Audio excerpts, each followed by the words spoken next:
What is up, everyone? Welcome back to Questions You Never Thought to Ask, the Whitewater Kayaking Podcast. My name is Seth Ashworth, and this week we've got a fun, exciting, and informative podcast lined up for you that I know you're going to enjoy.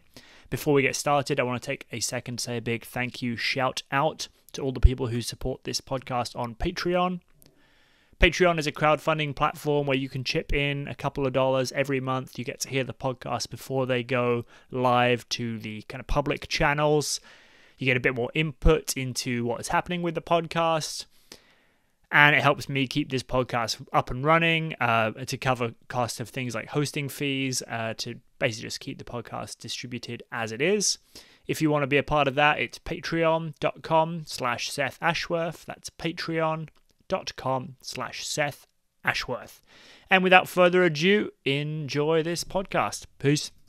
Welcome back to Questions You Never Thought to Ask, the Whitewater Kayaking Podcast. A question I have to field quite frequently is, what is Dewerstone? Or more frequently, actually, I get the question, what is Dewerstone? And it always makes me smile.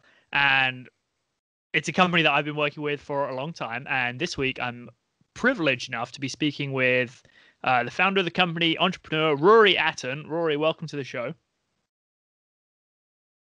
Hey, Seth. Thanks for having me. Can you tell us what is Dewerstone? So the Dewerstone itself is a rock in Dartmoor National Park in Dewerstone Woods. And the Dewerstone Rock is a big crag, and it's well known for climbing. And then the River Plym flows through Dewerstone Woods and straight past that crag, which is a technical grade 5 river. And the sort of Dewerstone Woods itself is kind of a gateway to the kind of the national park, and it's where so many people experience the national park and climbing and things like that for the first time, and that's kind of where the name Dewerstone comes from. And the national park we're talking about here is, of course, Dartmoor National Park in southwest England. Is that correct? Yeah, exactly. Dartmoor National Park, and now we're based in Princetown, which is bang in the central of the national park here.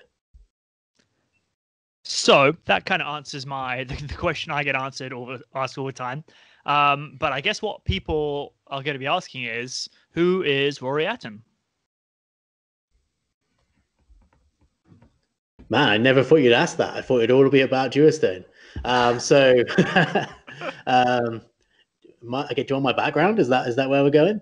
Yeah. Why don't you give us like your 1 minute rundown? Okay, so my 1 minute rundown would be that I didn't go to university or anything like that. I just went off and went skiing. That was all I wanted to do. I went skiing from place to place, whether it was South America, New Zealand, North America, just following the snow. Eventually, I started working for a kind of bunch of boot shops and a boot company, and then ended up kind of working in London and Aspen and with them, and then left there to go work for a distribution company in the Southwest where I am now. And a little after that, decided just to start my own thing, work for myself, and build something down here. And that went on to be Dewerstone. And when you started this company, how did you come to the idea that Dewerstone would be the name of the? How did those two things meet together? Like, we've got what is Dewerstone, we've got who is Rory Atton. How did one and the other combine?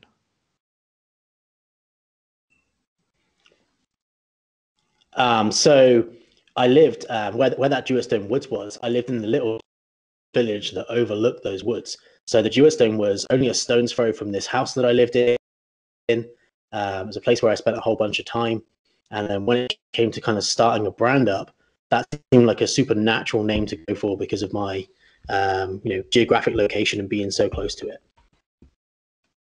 And what was your goal when you started Dewerstone? What was your initial thoughts? Like the very first thing you're like, I'm just going to start this clothing brand and just see what happens.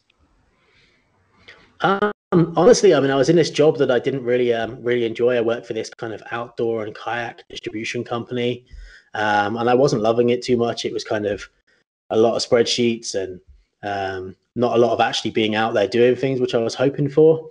So initially it was to kind of, to work for myself, to, I'm quite happy putting the graft in and putting the hours in. And I love doing things like the business side of things. And I just wanted to start doing that for myself. So the initial goal really was to kind of create this brand, embed myself and the brand within the outdoors community, and be able to take a wage from it. That was my initial goal.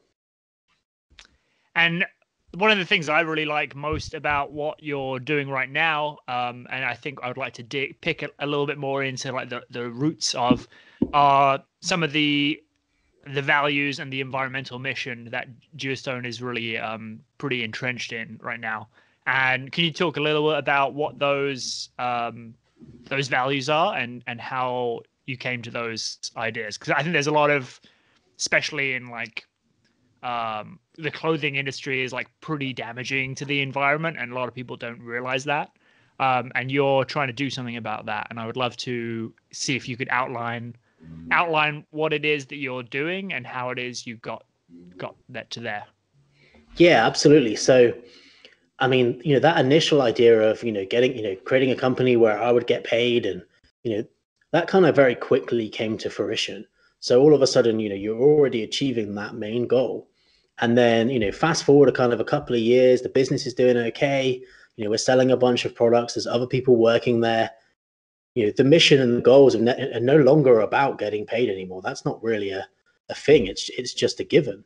And then kind of, being based here in the middle of the national park, everything is all around us, even more evident with the shop here now. But I mean, from our location, you can go walking, hiking, biking, kayaking, climbing, all out of the front doors of the shop. And, our brand is really built on kind of the places that we love and the environment. And as we sort of, became bigger and that became more as part of our message, it became clear that we really had to start doing things that really kind of back that up. And, if we're going to use the environment to build a brand and build a business, we've got to pay our dues back to the environment and do something about protecting it. And that really seemed to come kind of hand in hand with, our location, who we were as people, where we wanted the brand to go in the future. And, I think like many people, I read Let My People Go Surfing. And, whilst a lot of those things in there already kind of aligned with what I wanted, was thinking and what I was doing, that really allowed me to kind of dive into some ways that we can really make a difference. And actually, all of a sudden, our platform of, who we speak to and our customer base, overnight, we seem to have this kind of influence on other people. And, the realization that we need to use that influence for good. Because, as you build a brand and you build a company and a customer base, those people will follow you and they will listen to you. And actually, it's now part of our responsibility to use our influence to, look after and help people and educate them on how to enjoy, but also respect and look after and protect the environment for future people. So that's all well and good. And I think we've kind of talked about the root of it, but what can you lay out for people who are not aware? What is Dewerstone doing right now to reduce its environmental impact and kind of be a better steward for the environment? Sure. So, I mean, we're speaking a couple of days after Earth Day, which is great. I'm sure everybody saw, maybe Earth Day campaigns from ourselves and, hundreds of thousands of business and companies all over the world. And that is great that everybody gets on the Earth Day thing, and it's huge. We celebrated our second year of being climate neutral certified on Earth Day. What does that mean for people? I'm sorry to drop in on you. I know you're talking here, but I think this is really important, and a lot of people just have no idea what being climate neutral means. Yeah, so there's lots of phrases out there at the minute. There's climate neutral, there's climate negative, there's carbon zero, net zero, and all those things. And really, what that means is that you have a way of measuring your emissions, your carbon emissions, and then you take out more than you put in that calendar year. So we're looking back at 2020. We're measuring everything that we did. We know how much stuff we shipped. We know how many pallets we brought from overseas. We know how many orders we shipped and where they went. We know all of our staff costs for driving to and from work. We know all of our energy bills and the size of building we're in, and the oil and the gas and the electric. We know all those things. This is a very big tool that kind of brings all that data together and makes this measurement of how many tons of carbon you have used or emitted that you're responsible for in that 12-month period. So there's the measuring section, there is the offsetting section, and so that is where you take out through carbon credits more carbon than you put into the environment in that calendar year. And then there is the reduction plan. So it's all well and good offsetting everything you do, but we really need to lower the amount of carbon that we're putting out there, that we're responsible for. So we have a reduction plan in place which sets out kind of what we're going to do over the next 12 months, and we also look back at what we said we were going to do last year to see if we achieved that, to see what we can do to improve on it if we hadn't, and see if we can sort of develop those goals for future years to keep that going and keep that reduction in place. And for us, as a growing brand that is doubling every year in size, we actually managed to cut our emissions in half last year by good planning and being just way more aware of it and the process, and having these sort of reduction plans. We could double in size but halve our emissions in 2020. That is just so it all comes down incredible. to that kind of comes down to the idea of every business, every person, every company is going to have some kind of footprint, and we need to work on methods where we can make sure that we take out more than we put in. And that's kind of the main goal and the main message of going climate neutral. All right. Thank you very much for outlining that for people like me who are undereducated about what climate neutral means and all that. Like you say, there's a lot of different words out there. I'm sorry I cut you off mid-answer for what are you doing right now? And we just talked about being climate neutral, but I know Dewerstone is doing a number of other good things for the environment as well as that. And I cut you off. So would you love to continue? Yeah, and just on that climate neutral thing, some amazing brands and companies just certified in kind of this year, and one of those was REI, and I think that's going to be absolutely huge for kind of the outdoor climate neutral movement, because all of a sudden you have this huge retailer that now has the power to push back on the brands and say, hey, we're certified climate neutral, why aren't you?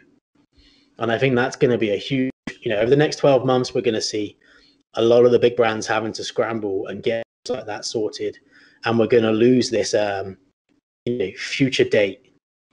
People saying that they're going to be climate neutral by 2030 is rubbish. If they wanted to do it right now, they could absolutely do it right now. And I think someone like REI pushing back on those big brands is going to make that happen, which is awesome.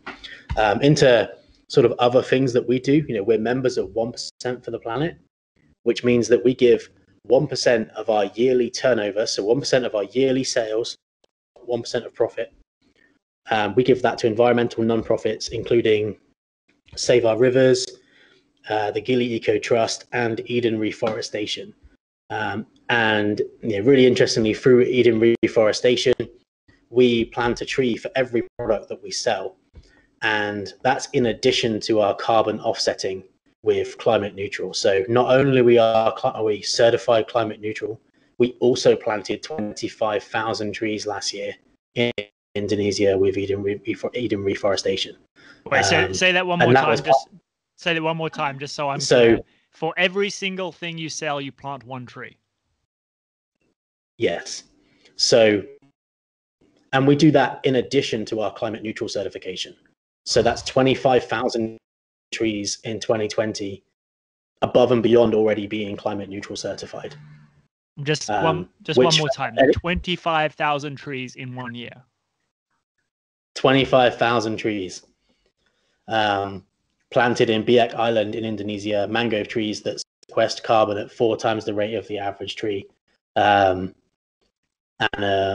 choose Indonesia because we do a bit of manufacturing there. We're looking at moving some of our manufacturing there.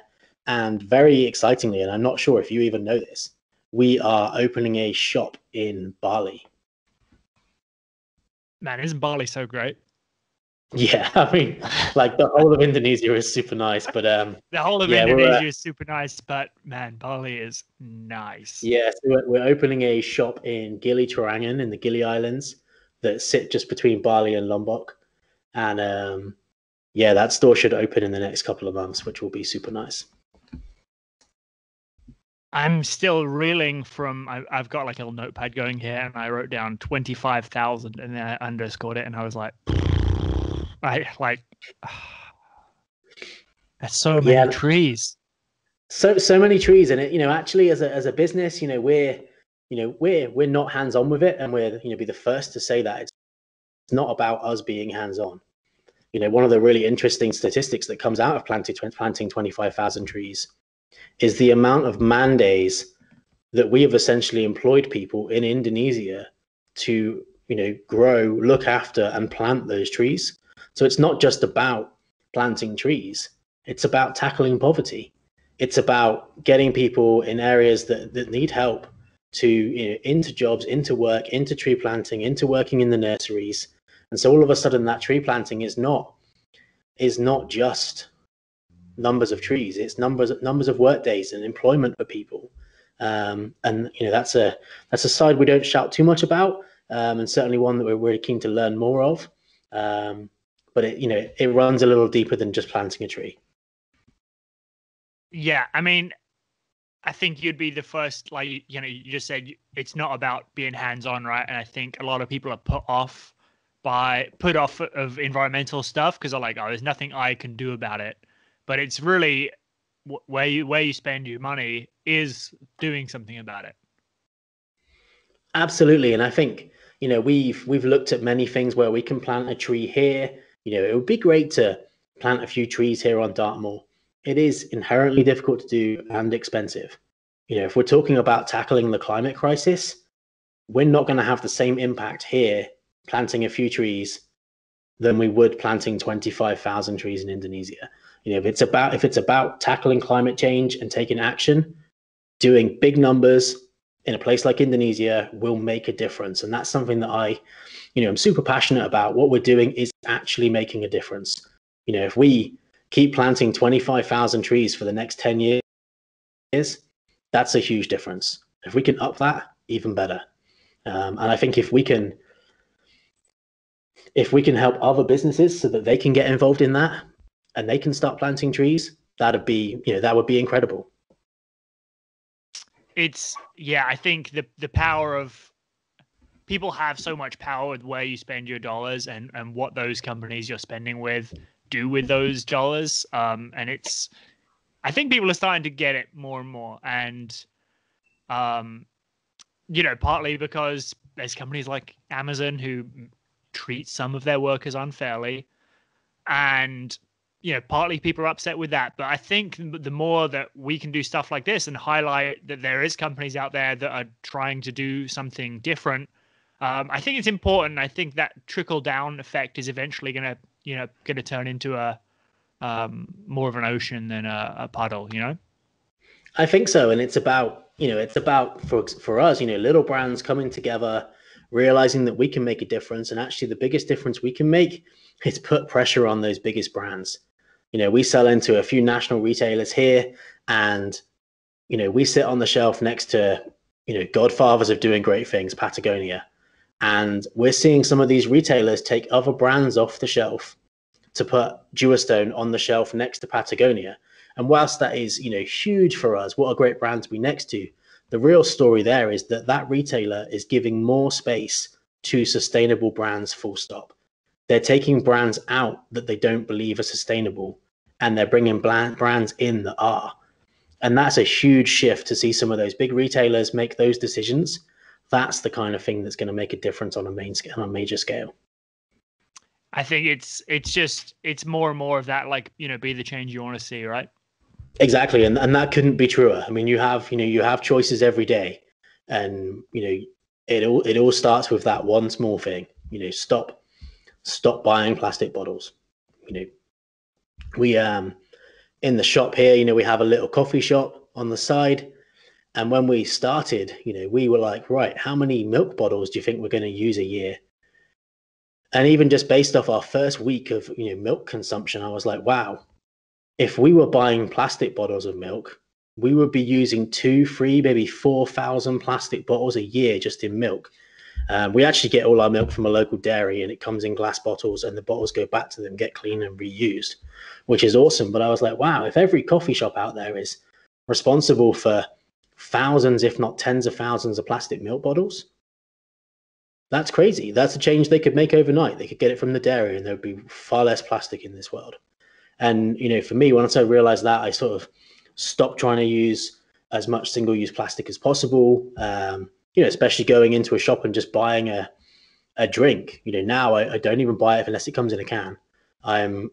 That's a personal little goal of mine that I'm trying to do. And I think everybody can have that kind of individual impact when they're buying their necessities, but also when it comes to buying luxuries, and Dewerstone is a luxury in people's life. People need clothes, but it's a luxury. And I think with that kind of those luxury choices, people can start to make really good choices and move away from those brands that aren't doing anything. Yeah, I couldn't agree more. I think it's so good to hear that there's business owners out there who are thinking about things that aren't just the bottom line, right? And it's small changes, like you say, and it doesn't have to be hands-on, but there's things you can be doing. There's always more things you can be doing, and I personally want to support those companies that are trying to find more things they can do. And I think that's so great. Exactly. And you've probably seen some of our marketing where we're planet before profit, and that couldn't be more true. That 1% to the planet commitment is 1% of our turnover, whether we make a profit or not.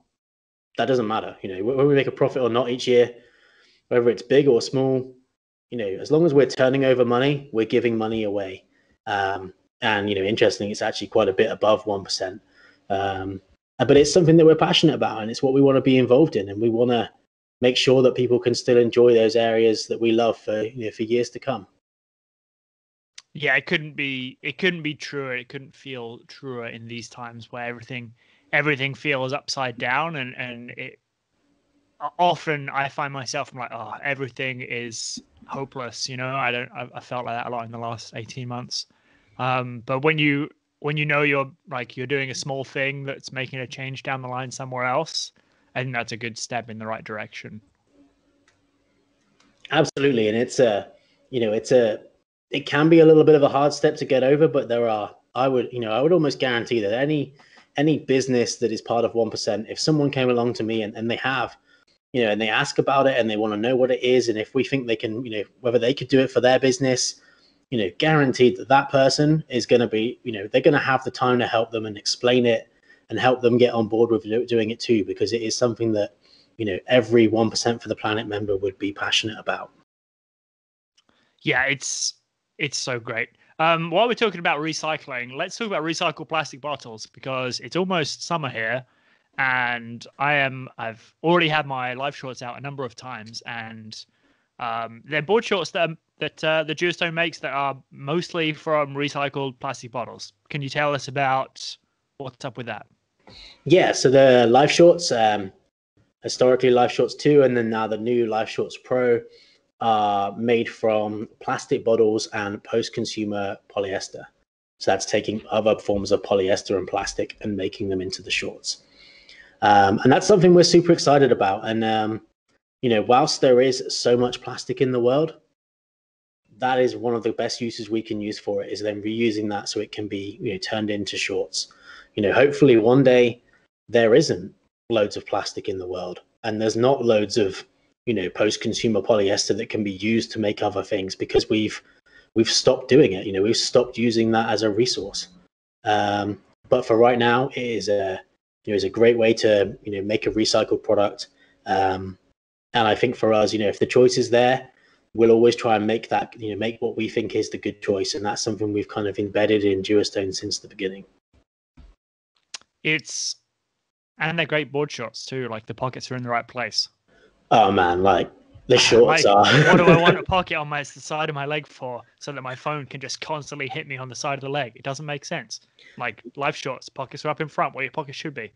Yeah, I mean, the shorts are like, we've said it before. There's the shorts are the short we wanted to make. There's no, when we started making the live shorts, we hadn't done a whole load of other products, and in all honesty, didn't really know how much it was going to cost and what the end result was going to be. But we knew that the end result was going to be what we wanted. There was no one saying you have to make a short that's going to be this price.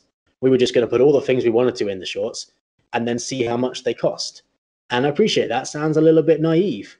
We were pretty naive at the start. We didn't really know what we were doing. And the shorts are the short we wanted to make. No stone got left unturned.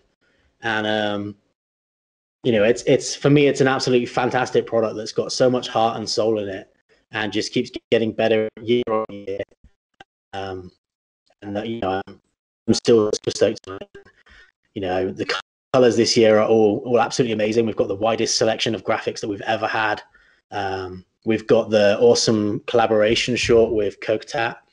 And it's a super exciting product. Yeah, it's very satisfying to me and again, another small change, but to know that, that's one more little thing that one more way you can use your dollars to help you think about, to see a change. Exactly. Yeah. And it doesn't matter where we sell the shorts, if it's through a distributor or a retailer or anything, they're still climate neutral certified. They're still 1% for the planet. And that applies for that Dewerstone X Kokatat short as well.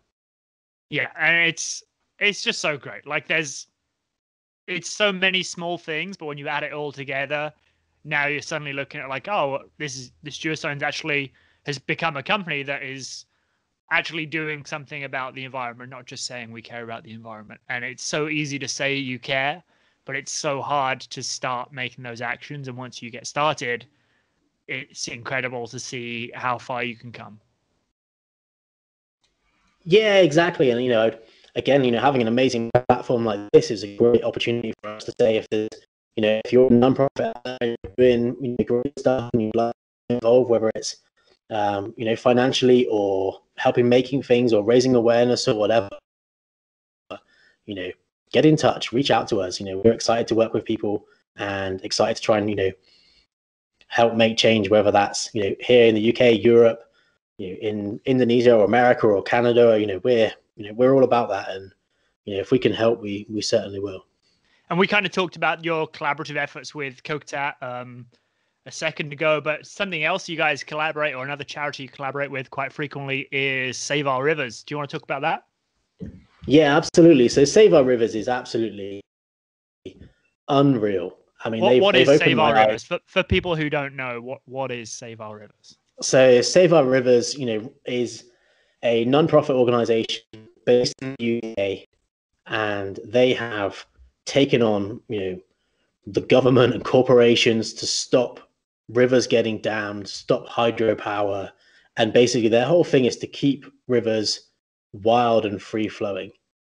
And they have had, huge success with what they're doing, both in terms of actually stopping projects happening and keeping those rivers flowing free, but also in helping other people. So, their big thing now is they, at the start they formed because they were saving the Conwy in Wales, and the Conwy is a great river, but interestingly, the Conwy is in Snowdonia National Park. So this river's in a national park, and it was going to have a hydro project on it. So it being in a national park meant nothing. The land where the hydro project was going to be was owned by the National Trust. So it being on National Trust land made no difference. It was still going to get that project. And actually, those guys stopped that happening. They kept that river wild and they kept it free flowing. And that is, it is an incredible effort. And now what they're doing is they're helping other people. So they've done a few other projects in the UK, but they're providing the tools and the framework so that people can, wherever it is, they're involved with a project in Austria. There's one in Kendal. There's one in Scotland. They are helping people in their local areas to be able to stand up and protect what they love. And it's quite a phenomenal movement, really. And how long have you guys been collaborating with them? A good couple of years now, and kind of like everything, it stems from having meeting up with them, having those shared views, and generally just having a few beers and becoming friends. Yeah, I mean, I can't speak highly enough of them. We've had a Save Our Rivers talks in the store. I watch whenever they do something online, I watch it. We've got a few exciting things in the pipeline for the future, but they just do it because they love it. And I think what it boiled down to is they realized they had to do something because no one else was doing anything. And then now they're taking, with the success they found, the methodology they've got with that to help other people do the same thing. And that's quite amazing. It's another aspect of someone else who's just trying to be the change they want to see. Exactly. There's what I love is there's no ulterior motive. There's no nothing. It's about keeping those rivers free flowing and nothing else. Yeah, it's so great. Rory, what else? Do we have anything else on the list you wanna hit here? I've kind of hit all the things I wanted to hit, and I am hyped about it. I don't know when we're going to go back to Uganda. Oh, one day. I think we have to. It's such a good place, such an amazing place, and another amazing river that sadly probably won't be there forever. I mean, already with that, like the way the dam situation is right now, it's it's not a great spot there, unfortunately. And I wish that last dam hadn't been finished. And from the sounds of it, from what I hear from people on the ground, it's that dam's not even running at full capacity. So like, what was the point? And yeah, Uganda is such an interesting. I think we're going to try and have Sam Ward on here at some point to talk about the situation in Uganda, because it's such an interesting minefield of like politics and backhand deals and dams that don't really produce any power and Chinese workers, and there's so many interesting facets to that story. On top of the community of amazing people that surround the river, and there's a lot of factors, I think, but I would love to have someone more educated than me to talk about it on the podcast in some kind of future episode. Yeah, I think that'd be awesome to get Sam on. And I think to sort of talk through the kind of like, not in a sense of what is left, but I mean, I've seen some of Sam's videos and there is still some incredible stuff happening on the Nile. And, amazing for that kind of good average plus boater. And still such an exciting destination to go to. Yeah, I think it's definitely still on the table as a destination to go kayaking. And I saw a video from Bartosz. Yeah, I saw one of his videos recently, and I was like, oh, like it still looks like it's pretty fun. And I don't know why I was surprised when I saw it, because it's not like they took all the whitewater away from it. They just took away some of my favorite parts. But it's not like they took all the whitewater away. It's like there's still a bunch of fun whitewater there. So I don't know why I was so shocked when I saw it, but it did look fun. Exactly. And I think, I think you spoke about this on the other podcasts I listened to, in that, there's the element of like going out there and running the biggest water or surfing the biggest waves and being at the complete top of your game. But there's also everything else that comes with a trip: the adventure, the people, the culture, where you stay, who you go with. And, out of all the boxes that can get ticked, the Uganda still has that in abundance. Yeah, absolutely. I think I think I was talking to Shannon about that. It's not always just the kayaking you're doing, it's all the other things that go with it. And you're absolutely right. There's still all the other things that go with it, on top of some really good kayaking out there on the White Nile. And I think I'm going to try and get Sam Ward. I'm making a note on my notes here to get Sam Ward on the old podcast at some point, hopefully. That's what I'm going to do. Making notes. Rory, where can people find out more about Dewerstone if they're on the internet or social media? Dewerstone.com, Instagram at Dewerstone, Facebook at Dewerstone. But I think like everybody now, we're certainly more active on Instagram. And I can be reached on Rory at Dewerstone.com by email. So if you're a non-profit or a charity or a small business and you're looking for help or advice on how to be 1% or just how to be a little bit better for the planet, or some advice or anything really, Rory's your man. This has been Questions You Never Thought to Ask, the Whitewater Kayaking Podcast. We will see you in the future. Peace.